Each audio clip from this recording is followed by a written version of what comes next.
Hi, everyone. Thank you so much for coming to today's class with Rabbi Marc Katz on Yochanan's Gamble, Judaism's Pragmatic Approach to Life. Rabbi Marc Katz is a rabbi of Temple Ner Tamid in Bloomfield, New Jersey.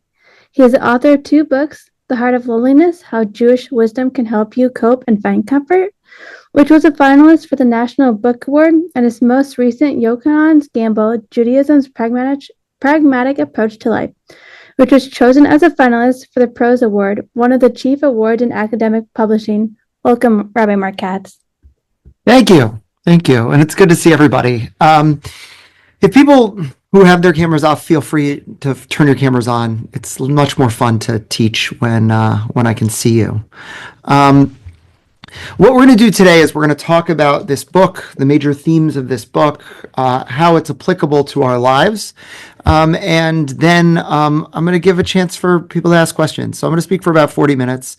I may or may not use the text sheet that I gave. It's more of a supplement, but if I do, I'll share my screen for you. But I want to talk a little bit about who Yochanan ben Zakkai is, why he matters to our current moment, and give us a chance to reflect on the themes of pragmatism in Judaism. So I'll begin. Who is Rabban Yochanan ben Zakkai?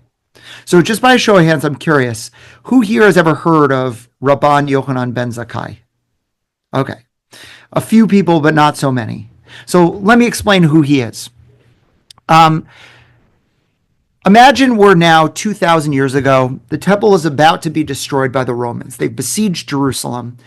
And basically, the people who are living in Jerusalem are able to hold the Romans off. They've got big walls, they're up on top of a mountain, and they've got plenty of food. But a group of people who are called the Zealots go and they burn the stores of food such that the people begin to starve. And it's in that context that Yochanan ben Zakkai ends up sneaking out of Jerusalem and finding himself with an audience with Vespasian, who is the emperor at the time.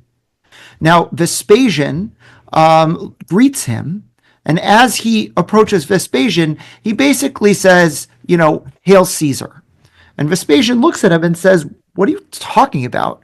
I'm not Caesar. I'm not the king. I didn't earn this yet. I'm the governor of this province of Judea.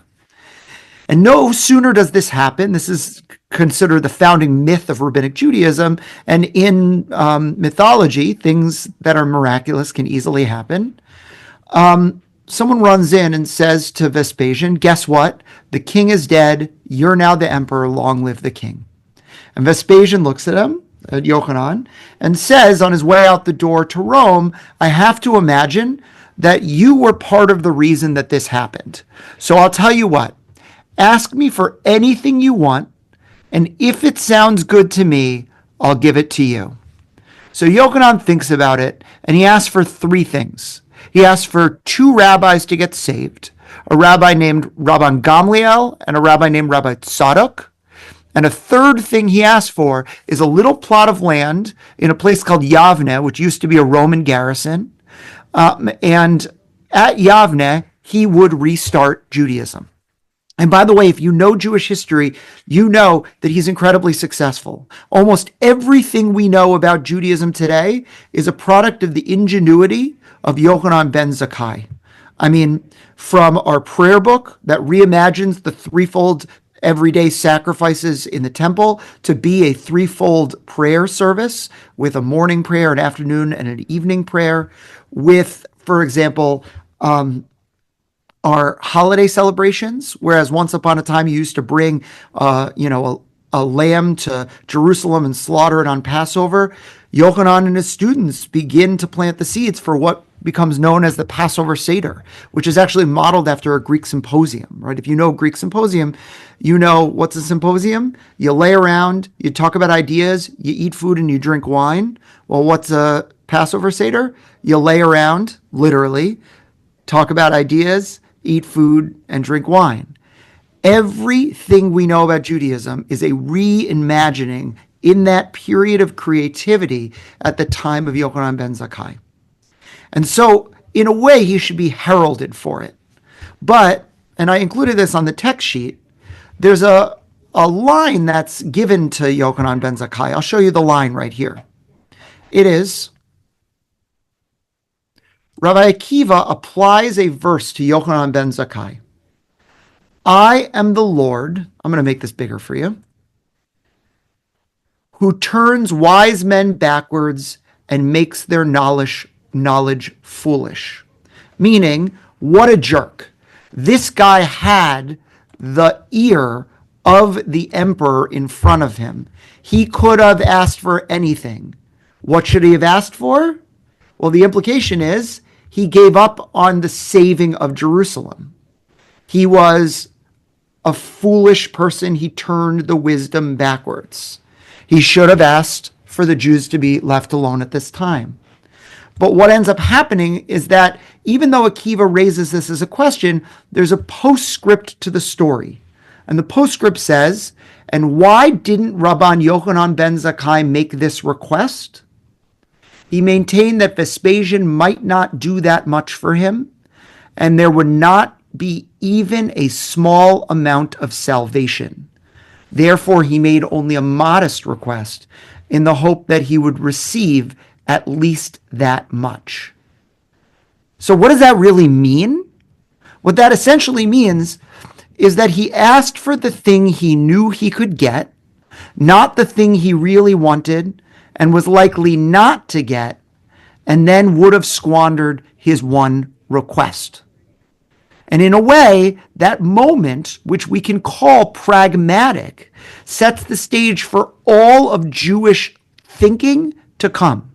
If you consider that when the temple gets destroyed, you start the stopwatch again at the time when Yochanan ben Zakkai rebuilds Judaism, we are living in the shadow, in the aftermath. We are rabbinic Jews, which means ultimately that every way of thinking, every worldview, every approach that the rabbis in the Talmud create, and the rabbis in the Talmud are all the students of Yochanan ben Zakkai, though that is the way that we think about Judaism. That's our kind of birthright that we've inherited. So with that, let's talk for a second about the other part to the title, right? The title is Yochanan's Gamble. You now know who Yochanan is. You now know what his gamble is. But the next part is Judaism's pragmatic approach to life. So let's talk for a second.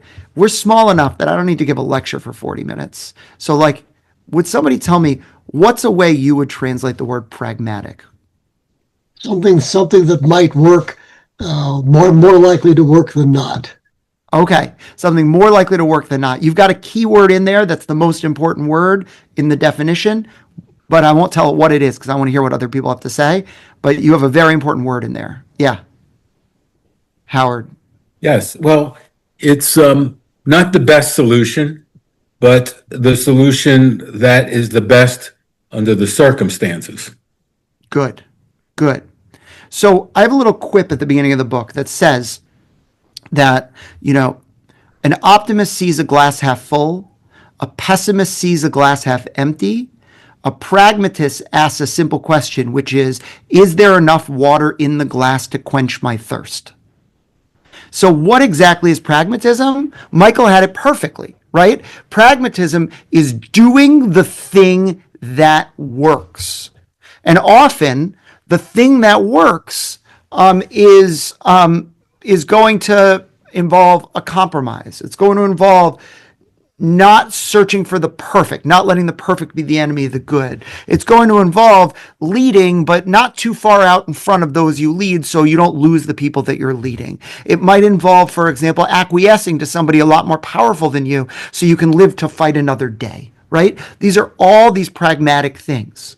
And I'll say, by the way, that often we think that kind of pragmatic concerns take away from the kind of purity of ethics, right? When you think about the great ethical heroes in our tradition, often you think about prophets. And I know that, I know Rabbi Shmuley pretty well. I know that he talks a lot about the prophetic tradition. And the prophetic tradition is incredibly important in terms of grounding you in what is right and what is wrong. On the other hand, one challenge is that the prophets weren't particularly effective, right? The goal of a prophet was to go up to a king, tell the king they were doing the wrong thing, deliver God's words correctly, and then walk away. And almost universally in the Torah, the kings don't, or in the Bible, the kings don't listen to the prophets, right? And often we live in a society where we're all prophets. We stand on our soapboxes, we scream, we think we have the right answer. We are moral purists, but actually that's not how stuff gets done. And so the book takes us on a journey through different ways that Jews use pragmatic thinking in order to kind of advance the moral agenda, even if it doesn't go all the way there. And so in the first chapter, for example, I talk about different views on truth, which we can get to in a second, right? Then I talk about the power of compromise. Then I spend a little bit of time talking about leaders who lead, but not so far out in front of people that they lose them. Then I talk about the need for leaders to basically be students of the people that they're leading so that they understand what they need. Then we look at Jews versus Romans and how Jews were willing to change law, mold law, stretch law in order to keep up good relationships with the Romans. And then we look at the way that Jews are molding law and changing law and stretching law in order to keep up good relations with each other so there's not infighting. We also talk about sometimes making moral compromises, doing wrong in order to do right. But all of this ends up culminating in a later chapter, the final chapter, which ends up talking about the importance or the need of creating almost safeguards to keep yourself from being too pragmatic. Now, what do I mean by that? I want to explain that pragmatism is a tool. It is not an end. So if pragmatism is doing what works, often you can think that there are some pretty horrible people that will just get stuff done for their own good. I'm sure you can think of highly pragmatic people who have used pragmatic thinking to do wrong. Raise your hand if you might be able to come up with somebody. You don't have to share it, but if you can think of someone in history that was very pragmatic but used pragmatism to do wrong. For me, and I talk about this in the book, I actually think one of the most wicked characters in the whole of the Bible is King Ahasuerus. I actually think he's worse than Haman in a way. Because Haman was single-minded, ideological. He hated the Jews and he wanted to kill the Jews. Ahasuerus was pragmatic and selfish, right? And so when Haman came to him and said, "Can I have the keys to the kingdom to kill all the Jews?" Ahasuerus handed him the keys and said, "Great, just, don't bother me." And then when Haman was vanquished and Mordecai came to him and asked him for the same thing, he handed him the keys. He handed Mordecai the keys. And he said, "Fine, do whatever you want, kill as many people as you want, just don't bother me." And Mordecai went and killed 30,000 people, right? So Ahasuerus was able to be incredibly pragmatic, but his end was to stay in power and be left alone. If your end is a good end, to bring justice to the world, harmony, make the world a better place, make Judaism more manifest, feed the poor, clothe the naked, pragmatic thinking is a tool to better get to that end. If your goal is yourself, then pragmatism is a problematic tool. And so for our rabbis, I believe, they're trying to create that kind of society that we all want to see. And they're willing to be pragmatic as a way to get there. So let me share a few examples. One example is that they have a very different way of seeing truth than we do. Okay? Now, I want to point out that truth and fact are not the same thing. No one disputes facts. A fact is a fact is a fact. But truth is this higher level, right? I know we have doctors in this space right now, so I'll use a medical example, okay? Which is it's Yochanan's Gamble, Judaism's Pragmatic Approach to Life is the name of the book. Let's take a woman's right to choose, or when life begins. I think science will tell us certain key things that we can't dispute. We will know generally when a child, like when a fetus has a heartbeat. We will know generally when a fetus is able to survive outside the womb, though with special needs, right? 21 weeks, 22 weeks. We will know generally when a baby will be able to be close to full term and healthy, even if the baby is born prematurely. We know about how many cells a baby has at day 5, right? Like, we know those things. Those are the facts. And those facts can help inform a conclusion, but ultimately we don't have the answer to the conclusion, which is, when does life begin? And you could make the argument life begins at the conception, at the heartbeat, when a baby feels pain, when a baby's viable outside the womb, right? Each of those could be an answer. A fact helps to get to a truth, but sometimes it is impossible to actually figure out the truth. Are you following me on this? Right? So, wouldn't it be amazing if we had God come down and say to us, guess what? Life begins at X. Now, you would think that would be the end of the story, but it's not. And I begin really the first chapter of the book with one of the most famous stories in the Jewish tradition, which is called the Oven of Achnai story, right? God appears to a group of people to tell them the answer to a question. Here's the story kind of in a nutshell. A group of rabbis are arguing over an oven. All the rabbis believe one thing. A rabbi named Rabbi Eliezer believes something else. Eliezer tries every number of miracles to get them to agree that he's right. He asks for a tree to uproot itself and replant. The tree animates, uproots, and replants. They don't agree with him. He makes a river flow backwards. They don't agree with him. Finally, he gets God to show up, and God says, "What are you doing?" Eliezer's right about the oven. And a rabbi whose name is Rabbi Judah stands up and says, "God, butt out. There's 2 things in your Torah that I'm going to quote to you. Number 1, it says in your Torah that the Torah is not yours, it's ours to do with as we want." That's from the end of the book of Deuteronomy, Deuteronomy 29 and 30, a section, and chapter 30. And so because it's ours, we get to make law. And not only that, the way we make law is coded in your Torah too, because you said we should follow the majority. And we did. We are, and by the way, when they say majority, they mean majority of educated rabbis. They're not populists. They're actually elitists. But we're all here on one side. He's on the other. You gave us the rules. The rules matter. And so we win. And God leaves, and there's a postscript where a rabbi whose name is Natan runs into the prophet Elijah and says, "So what did God say when he got kicked out of the study hall?"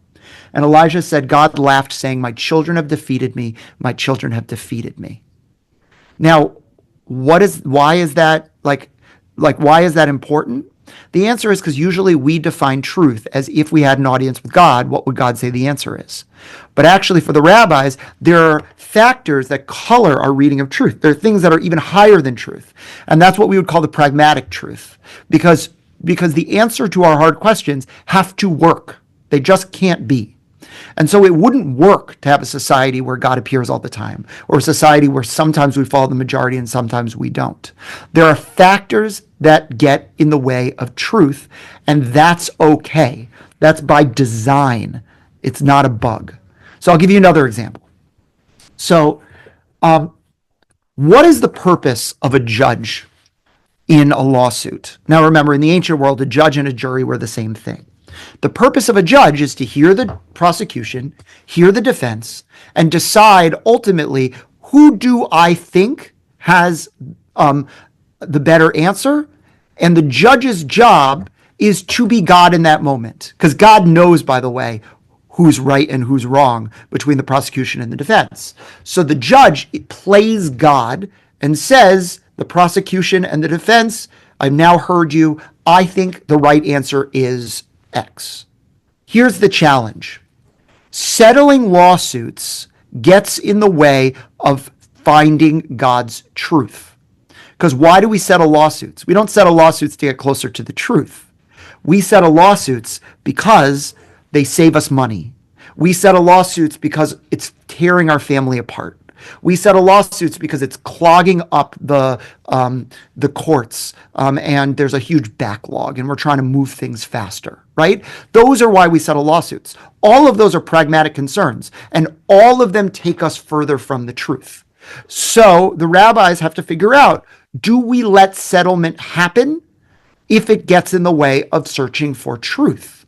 And their answer is, you can settle a lawsuit as long as the judge hasn't started deliberating. It's almost like a middle ground. It's a little earlier than our law, but it still allows for settlement. And that is because there are things that are more important than just finding the right answer, being right, getting to the truth. These pragmatic concerns, which often kind of feel gross to us when we hear that, I don't know, a senator did that to preserve their political power or something like that, right? Or because their constituents were fighting and they felt like it was better to just settle the issue, even if the argument was, pointed in a different direction. That actually, those things that kind of feel yucky to us are the essence of searching for truth. And for that reason, the rabbis are willing to throw lots of stuff to the wind, things that feel odd to us.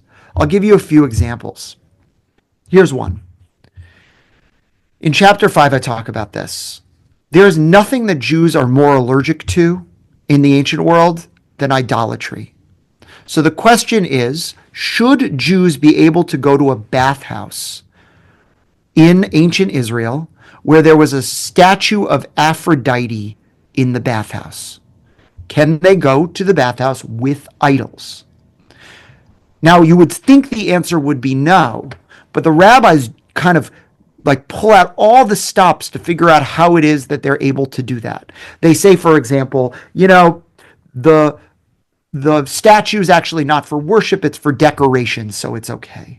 Or they built the bathhouse first and then they brought in the idol, so the bathhouse is the primary thing, not the idol. Or it's great because people defecate near the idol, so it's actually not idol worship, it's idol desecration, right? The rabbis create all kinds of ways to make that happen. Now, why do they do that? They don't do that because they fundamentally believe it's important to be near that idol.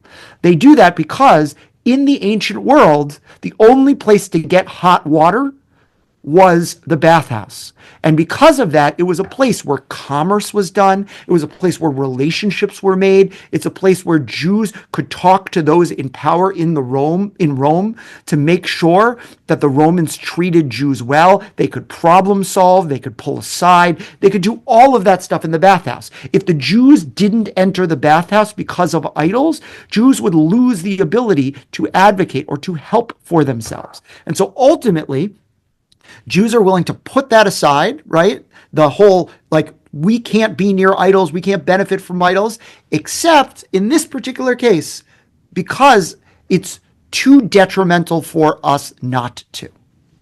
There is an idea in Judaism called mipnei darchei shalom, doing things for the sake of peace. Okay? And for the rabbis, they understood what infighting really looked like because they lived in a world right before they were founded where sectarianism was tearing the people apart.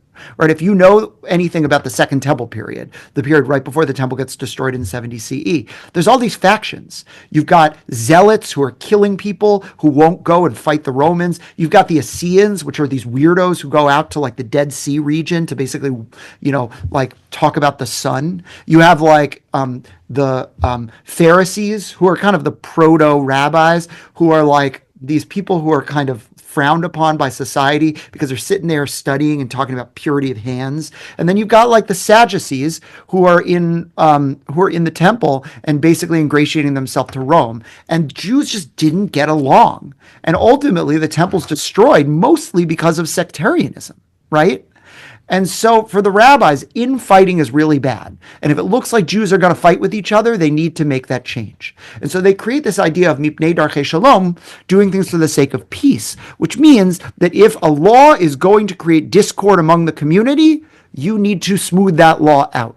So they give a great example. This is a little technical, but I really like this example of a guy who's up on top of a tree, beating down olives from the top of the tree.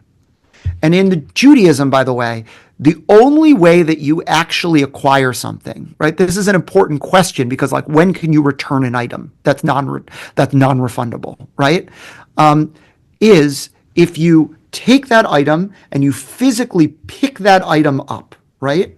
And if you do that, you now own that item. It's not at the time you shake hands. It's not at the time you exchange money. It's at the time when the goods are exchanged and you touch the goods and move them, right?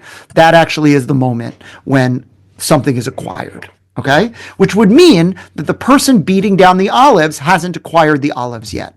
Are you following me on this? Because they haven't actually grabbed hold of the olives. So imagine you're on top of the tree beating down the olives, right? And you've got this kind of mat underneath, maybe a tarp or something, and there's a guy under the tree collecting the olives that you're beating and taking them from you so he can bring them home, because at that point they're ownerless, right? Because you don't yet own them. You've done all the work to get the olives, but they're not yours. You could imagine a world where you come down from the top of that tree and you slug the guy in the face, right? In order to keep from doing that, the rabbis say, we're not going to change the law of acquisition. You still don't get the item when you shake hands or when you give the money. You have to actually manipulate it. You have to take the item and hold it in your hand. But for the sake of peace, which is a pragmatic concern, right? We are going to say that in that particular situation, you don't, it's as if you grabbed hold of it when you're beating down the olives, because that way the person who does that, it would be like stealing, right? And they do this, by the way, in lots of different ways. There's another way, for example, that if you come across an animal in an animal trap, technically, by the way, you can take that animal because no one's acquired that animal yet, right? Let's say like a bear in a bear trap or something. But you're not allowed to, because again, if someone finds out that you're raiding their traps, they're going to come after you. So for the sake of peace, that, like, the law of acquisition changes just for bear traps so that you actually are not going to do that. So that gives you another example, right, of these pragmatic concerns. And so over and over and over again in our tradition, our ancient rabbis make a point of privileging these ways of thinking. And in our world, we desperately need them. In a world where Republicans and Democrats won't sit down at the same table as one another, where they won't compromise, when nothing seems to get done, when Washington is at a standstill, there are definitely, like, times where that rabbinic way of thinking, that muscle, needs to be used, because doing something, even imperfectly, even, I would say, in small stages, ends up ultimately being a way for us to actually get stuff done. So it's a little weird to give a lecture like this, so I'm going to pause for a second and, like, take some questions, and I could talk some more if I want to, but I kind of would love for it to be a little more interactive for the last half of what we're doing. So anybody hop off mute and feel free to ask any questions. Can I make a controversial statement? That You got it. You might like this. But we do Daf Yomi in our Reform congregation outside of Boston, and we get into all sorts of conversations about that because we have a group, and I'm recognizing a lot of the stories that you're talking about because we've read them in going through the Talmud.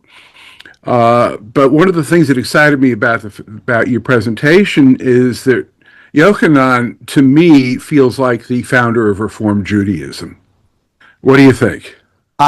So let me talk a little bit about that, because it's an interesting point. Because as I've been doing these talks, I've been finding that, Reform Jews say that, then conservative Jews say he sounds like a conservative Jew, and Orthodox Jews tell me, at least the liberal kind, like, this is exactly what we're trying to do with feminism and things like that. I will say that there are two cauldrons of Jewish history, meaning times in Jewish history where things heated up enough that Judaism became malleable. Now, what do I mean by that? Imagine you've got glass, right? If you heat glass really hot, you can mold that glass. If you don't heat glass really hot and you start trying to manipulate the glass, it's going to shatter in your hands, okay? And so imagine now this basically. You've got this period of time, which makes a lot of sense, right? The Romans have just destroyed Jerusalem. Jews are kind of like rebelling. Those rebellions are being put down in, it's called the Bar Kokhba Rebellion. And so you're going to end up with a time of tremendous creativity. The other cauldron of Jewish history was modernity, when Jews who had never really entered into society after the French Revolution suddenly become citizens and get a chance to like actually experience what French society looks like. That then spills over to Germany, and you get like the first Reformed synagogue in Hamburg in the year 1818, right? That Jews are still trying to figure out what to do with this whole modernity thing.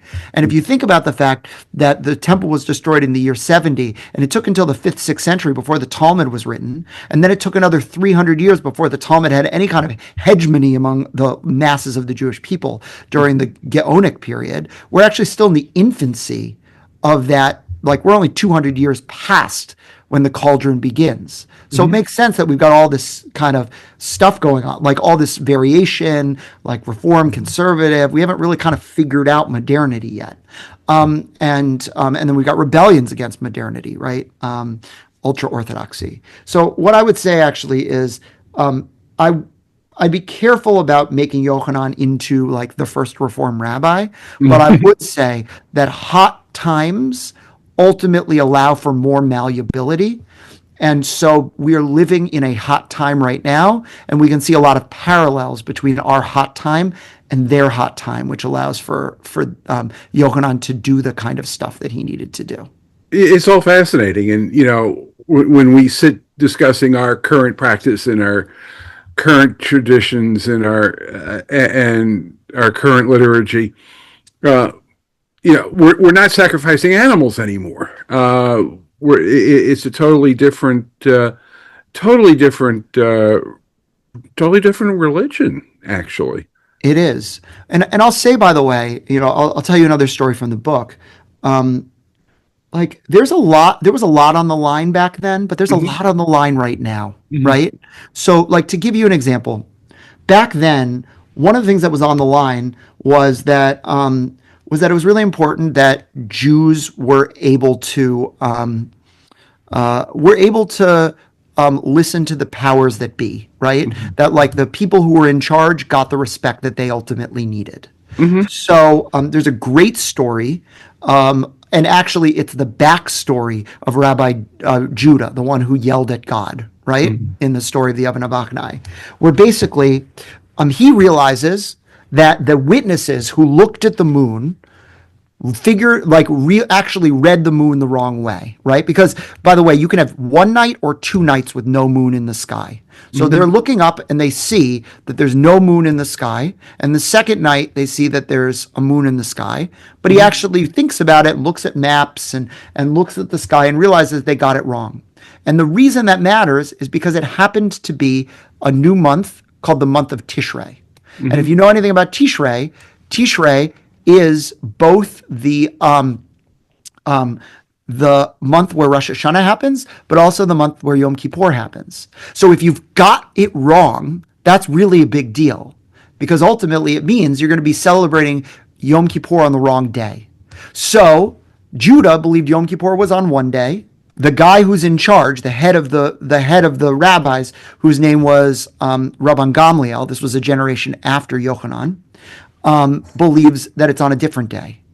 And Gamliel says to Judah, who probably, by the way, is right, it doesn't really matter because I'm the boss, I have the witnesses, and you got to listen to the courts because your society would fall apart if you didn't. So you got to show up to me carrying a stick and money, 2 things you can't do, on the day you think is Yom Kippur, but not the day that I think is Yom Kippur. And so Judah shows up on his day after consulting with a bunch of rabbis who say, like, you got to take one for the team on this one, and says, you're right, you got it. It is more important for you, for society, that I listen to you, even if from time to time I think that you might cosmically get it wrong when Yom Kippur is. Again, by the way, like, think about it. If you had an audience with God, he would agree with Judah. But there are things more important than that. And one of them is you got to trust the courts. You got to trust the witnesses. You got to trust Rabban Gamliel, the head of the rabbis. And so he does Yom Kippur on the wrong day in order to show him that actually listening to the rabbis was more important. Now, why does that matter for our day? Because I'll say that we've got a lot on the line too. I do interfaith marriage. And in fact, I do interfaith marriage because I've seen so many families in my tradition that that have deep and abiding like commitments to Judaism, where one person's Jewish and one person is not, right? And I've seen kids who are some of the best kids in my religious school who are from interfaith families. So I actually believe in interfaith families. I have a feeling that when rabbis started doing interfaith marriage, the earliest ones in like the 70s and 80s, and then like the kind of groundswell in the 90s and the early 2000s, many of them did it for pragmatic reasons. And they probably did it because they didn't want to lose those families to Judaism. And if they turned them away, they were worried those families would never come back, right? The question is their reason for doing it any worse than my reason for doing it? And I would actually say probably not. At the end of the day, sometimes you can end up doing what is right by coming to it pragmatically. And in that particular case, like I totally get, even if they thought it was wrong to do those marriages, doing it because they believe that at the end of the day, it's better for Judaism as a whole, that these families are embraced and that the numbers matter and that not losing those families to our tradition matters, then great. Let them do it for pragmatic reasons in the same way that Judah showed up to Gamliel for pragmatic reasons. I just wanted to say, I'm not sure exactly what it's impacting, but you made this statement about truth and fact, and that we can argue about truth, but that nobody disputes facts. And that's not correct. Nobody should dispute facts. Yeah. And nobody disputes facts, I mean, in the Talmud, not in real life. I know that in real life, plenty of people dispute facts. Yeah. But yes, I mean, once you do that, like, you know, it's not okay. I will say though that like part of the challenge of ethical living is the fact that also like it's very hard. Like sometimes you don't even all have the same. You're not even playing with the same facts, right? You know, eyewitness accounts, for example, are incredibly unreliable. And so you could imagine a world where, you know, you're trying to figure out a court case, did this guy do it or not? And you've got two witnesses, and one of them truly believes that the car was blue, and the other one truly believes that the car was white. And actually, neither of them are lying. And there's no way to know what the fact is. And so in that particular case, sometimes actually pragmatic concerns can come into play because you're not playing with a full deck, and that you can allow pragmatic concerns to steer you in a direction. So at least you can come up with an answer, right? So I have a question. When I realize we're talking about ethical living, how pragmatism can help with ethical living, but like with the examples, how are you defining ethical living or ethical? Because some of it seems like it's almost halachic or like legal or so what? Yeah. Well, ethical. Well, I have a distinct view on this, which is law done right is a pathway toward the ethical, right? Now, that's not always the case, and you can do law and actually do horrible things with law, right? Nazis passed lots of laws, and everything the Nazis did with their legal system was legal, even if it wasn't ethical, right? So just because you pass a law doesn't mean it's inherently ethical. But I have a religious faith in the Jewish legal system that I believe truly that the point of the Jewish legal system is meant to get us closest to the ethical goodness or truth before us. And by the way, the rabbis did too. That's what chapter 9 is about, right? There's this idea that you can be, in Hebrew, it's called a navel b'Torah. A nevel b'Torah, which means you can be a scoundrel within the bounds of Torah. You can hide behind the law to do bad stuff, right? But for the rabbis, they have all these kind of, let's call them super ethical overlays onto the law to keep you from doing bad stuff. So to give you an example, there's a rabbi whose name is Rabbi Kahana, who hires a bunch of porters to take some wine for him. And one of the porters ends up breaking one of the big jugs of wine. Now, the porters don't have anything besides the clothes on their back. And so the porters, technically, according to law, have to pay for the wine that they broke. And so what does Kahana do? He literally takes the clothes off the back of the porter. So the porter is naked in order to pay for the wine that he broke. And another rabbi named Rav basically hears about this and comes to him and says, you got to give him back the clothes, because Judaism tells you to go lifni mishrat hadim, to go above and beyond the plain requirements of the law to do what is tov v'yashar, a quote from the book of Deuteronomy, what is right and good. And therefore, you can't hide behind the law because you're not fulfilling the obligation to go above and beyond and do what is right and good. So he gives him back the shirt. And then Rob says, and you have to pay him for his labor.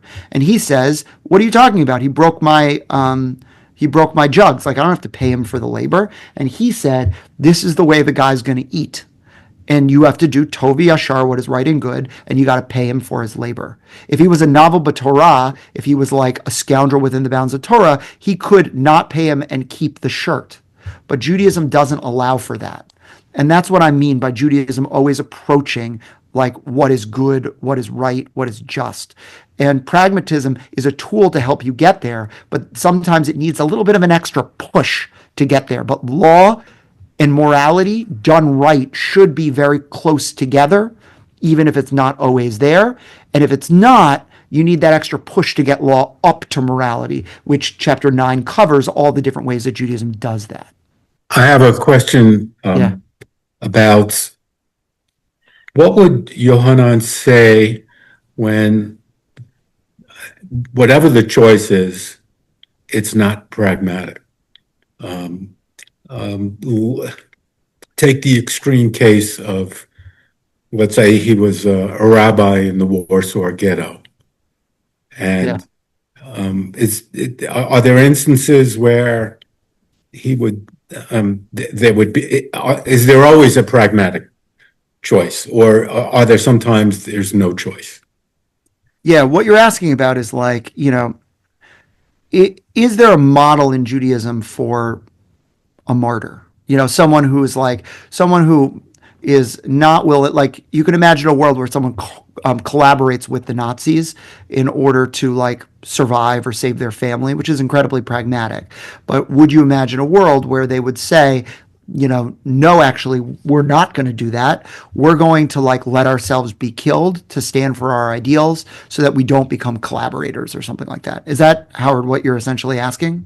Yes. Essentially, I think at a certain point, the ends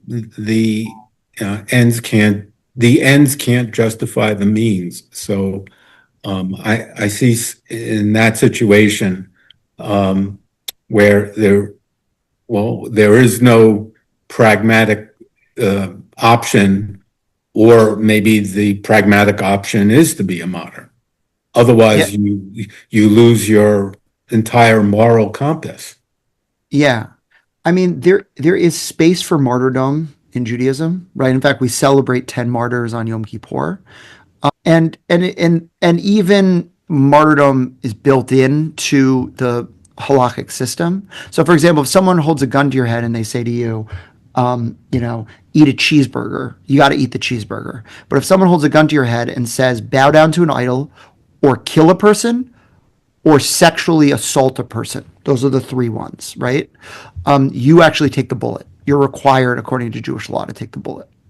And so what I would say is that the scope of when you're going to hold firm to your ideals is actually smaller in Judaism, or at least in Jewish law, than it might be in other areas. There is still a place for it, and so you will end up ultimately deciding what like sometimes that not collaborating with the Nazis is the right thing to do.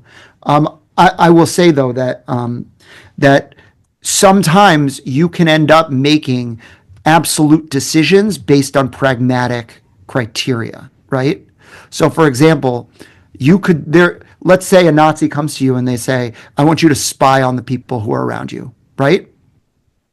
You can decide not to do it because it's the wrong thing to do, or you can decide not to do it because at the end of the day, it's going to kill more people than it saves, or it's going to cause more people to become collaborators, which is inherently bad for everyone, right? Not doing it because it's the wrong thing to do is a non-pragmatic way of seeing it. The other two criteria I just laid out, not influencing other people or saving more lives, those are pragmatic ways, even if at the end you become a martyr in all three cases, if that makes sense. And so you can let yourself think pragmatically about decisions sometimes. And pragmatic thinking can actually lead you to what feels like absolutist ends sometimes too. Yeah, Randy. I just wanted to go back for a second when you were talking about, law done right leading to morality or an ethical living. And the examples you've been giving are, they're not ritual law per se. They're not the, how long do you fast or whatever other ritual law is.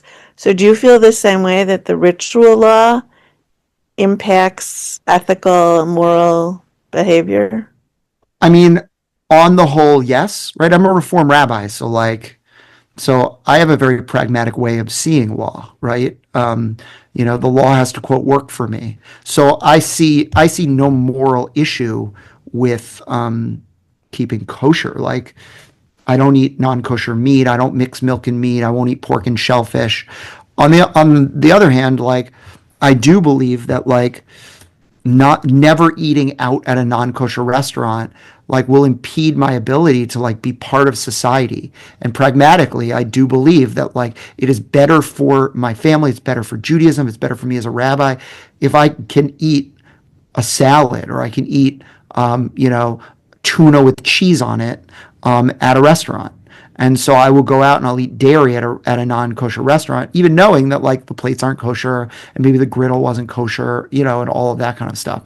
And so for me as a Reform rabbi, at least, I find a middle ground that uses pragmatic concerns to help me get there. And I will say, by the way, it's not just Reform Jews where that's true for. In the Torah, there's other cases. I'll give you one example. There's an idea which is called a tircha de tzibora, which is you don't want to burden the community extra, right? And you don't want to make for example, you don't want to make services that are too long. So in our tradition, when you read Torah, you must read Torah. You must read Torah. You can't memorize Torah. You have to actually read Torah. But what happens if you only have one Torah scroll and you happen to get to a service where let's say extra reading at the end of the Torah service is in a completely different part of the Torah scroll? Are you going to make everyone sit there as you roll the Torah all the way to the end, right? For the rabbis, the answer is no.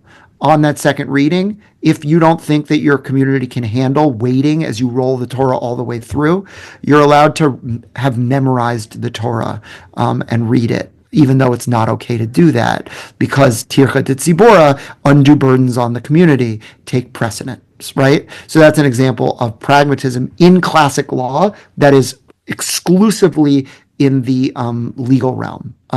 Even though there are moral implications, which are don't waste people's time, it's inherently much more ritual than it is moral in that way.